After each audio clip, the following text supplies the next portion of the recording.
it's time to talk about World of Warcraft in 2025, and it's going to be quite a year. Player housing is going to be in the game sooner than you think. 25 is going to be pretty damn stacked.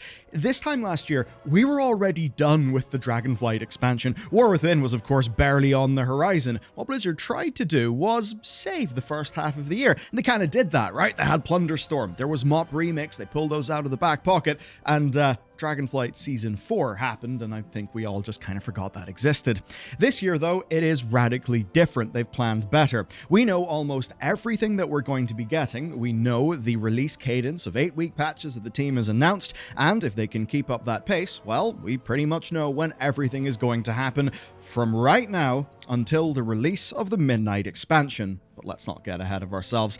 Let's kick it off with January 14th. It all kicks off on the 14th of January with Plunderstorm, which is WoW's Battle Royale mode that honestly got me completely addicted last time. I know it was a little bit controversial, but seriously, if you give it a chance, I think you'll find it really does have quite a lot to it. What's great is that this time round, the renown track is going to be gone. The reward system that people hated won't be a thing. There are more rewards, you can get them more granularly, and they're adding a practice mode to ease people in, instead of, throwing the World of Warcraft audience, who generally are not all PvPers, into a PvP battle royale with zero preparation, which, second thoughts, maybe wasn't the best idea. This incarnation of Plunderstorm is going to last till February 18th.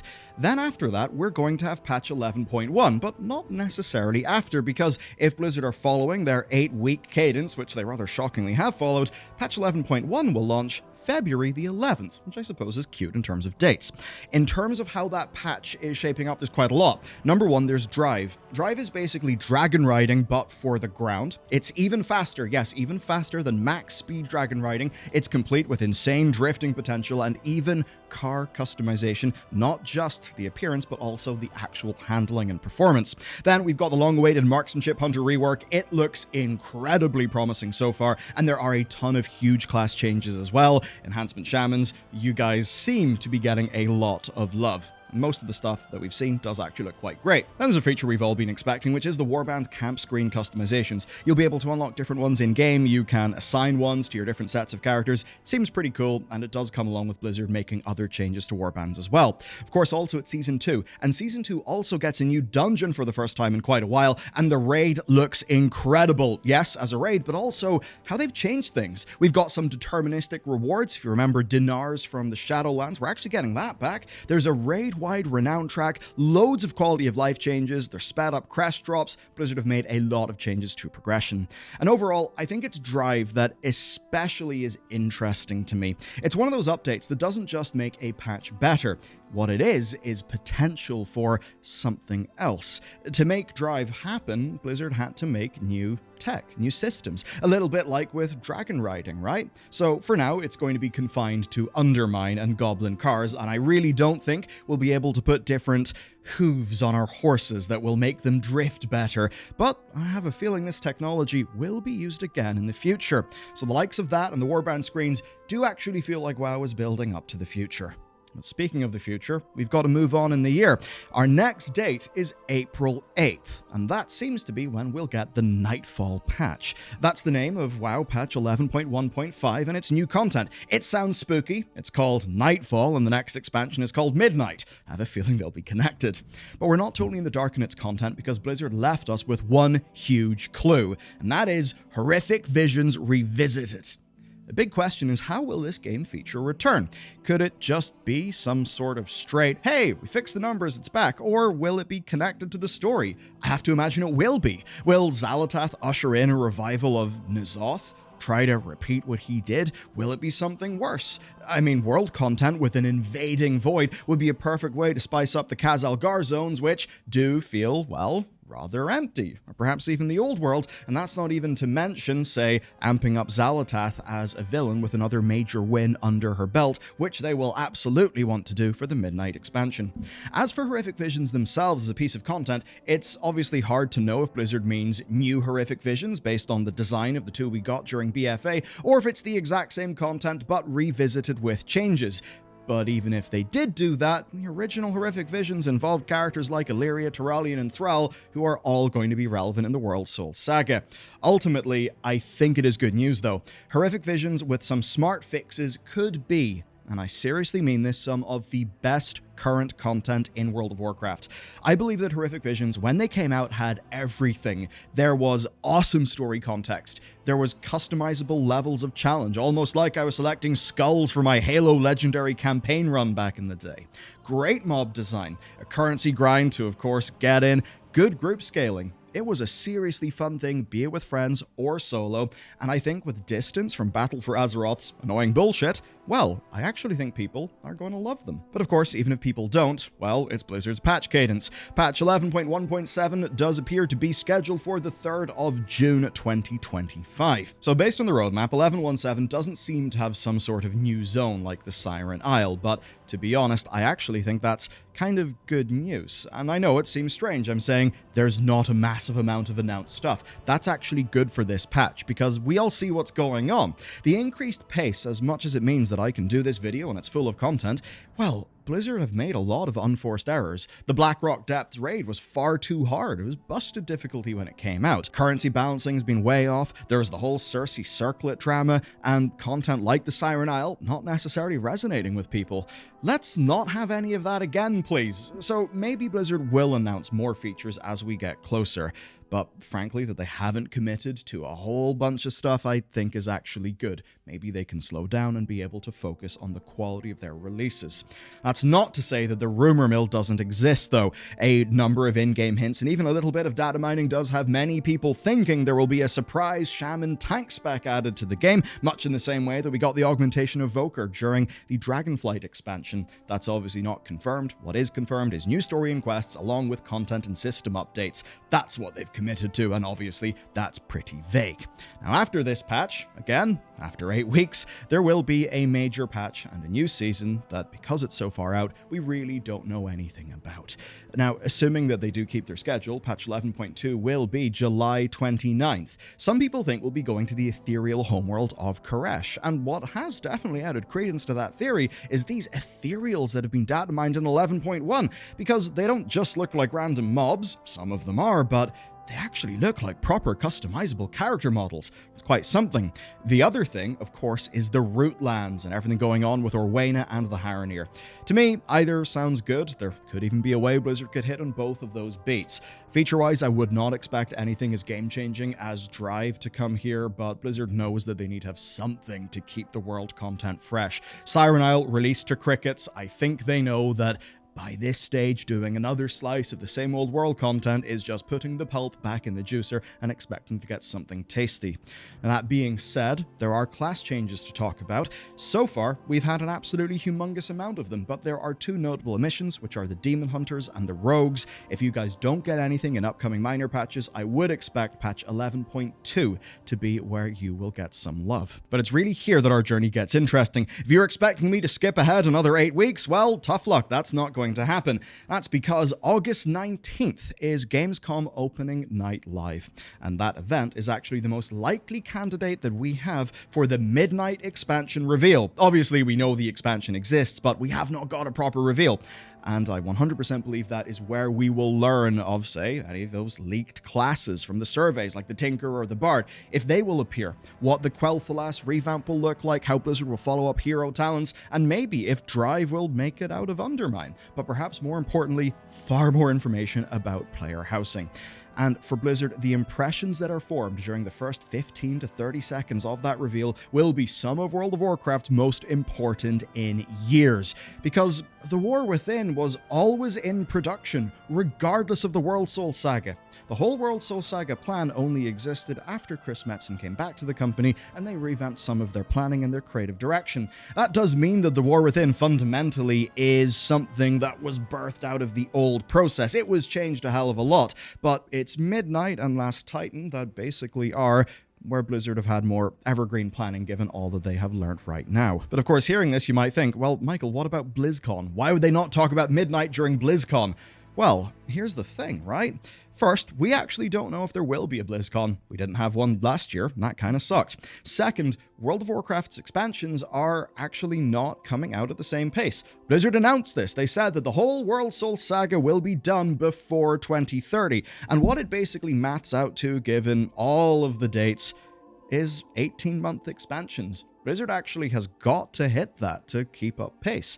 Now the thing is, if expansions are coming out every 18 months, but BlizzCon happens yearly, well that essentially guarantees that World of Warcraft expansions will be out of sync with the usual BlizzCon cycle. And that does mean that if Blizzard are looking for a really big date to announce something, well, it's either going to be Gamescom Opening Night Live or perhaps the Game Awards. In this case, Opening Night Live, given when Midnight is almost certainly going to come out. And as for a release date for Midnight, if Blizzard continues as is their new normal, Midnight will come out February 10th, 2026, with an early access period starting on February 7th. That is based on the dates that we have seen them ship. But of course, I've talked about 2026, that is not to say that 2025 is finished, because there will be more content. And what's interesting is the pacing of some of that content even lines up with that February date. So up next is patch 11.2.5. That'll likely come out September 23rd. And we know almost nothing about it short of there being new content and of course the 21st anniversary event for World of Warcraft. If BlizzCon is to return, it'll be shortly after this patch, but taking a look at the roadmap, it really does not seem like they planned World of Warcraft around having a BlizzCon. Which, if you think about it, does make a lot of sense. The World of Warcraft development team, while they are pretty damn important, do not get to call the shots on whether BlizzCon exists or not. They cannot tie their plans to an event like that. Hopefully, of course, it's that Blizzard have just not decided on doing a BlizzCon yet, and not because they're going to skip one. If they do a BlizzCon, what I would expect, though, is a proper deep dive into expansion features. That being said, I actually believe we would be either in alpha or on the cusp of alpha by that stage. But that's when you'll get your proper deep dive and a lot more about housing. Of course, then there will be the War Within's final patch, and that's where things do get rather odd. Take a look at this. The banner turns green, which we all thought obviously meant Legion Remix. Legion was, of course, the green expansion, and to add fuel to all of that, game director Ian Hazzikostas even dropped a ton of hints about Legion Remix in interviews. It does seem to be a foregone conclusion. And the time also lines up. Because if you take a look at all of this and the banner, launching in November, which is around where the banner starts to change into green, well, it kind of tells us everything. MoP Remix lasted 3 months, and MoP Remix ended just before the War Within expansion launched. So if you take 3 months from November, you end up in February, which is exactly when we expect the Midnight expansion to release, meaning that it all does line up. As for Legion Remix, well, I think that's going to be one of the most exciting things in quite some time. Legion was one of the peaks of World of Warcraft for very good reason, and I think with modern fixes to the artifact power grind and legendary acquisition, it could actually turn out to be a proper revisit. I mean, MoP Remix was great, but I would love to Blizzard just take a second stab at that idea, and instead of just recycling the same gems and power scaling, using the fact that Legion was inherently, well, designed in a way that fits the Remix format. There's a lot they could do there. But of course, there is the final patch, 11.2.7. Based on all of our dates, that should be coming out November the 18th. And taking a look at the roadmap, you can see that no new content listing is there. It's just the usual story, quests, and updates. Now, obviously, that doesn't mean that they're not working on something more, right? That's not that confirmed. It's probably them just keeping their hand hidden for as long as they need to. But of course, when all of that's going on, we'll be farming up artifact power and our legendaries, so we'll probably get by.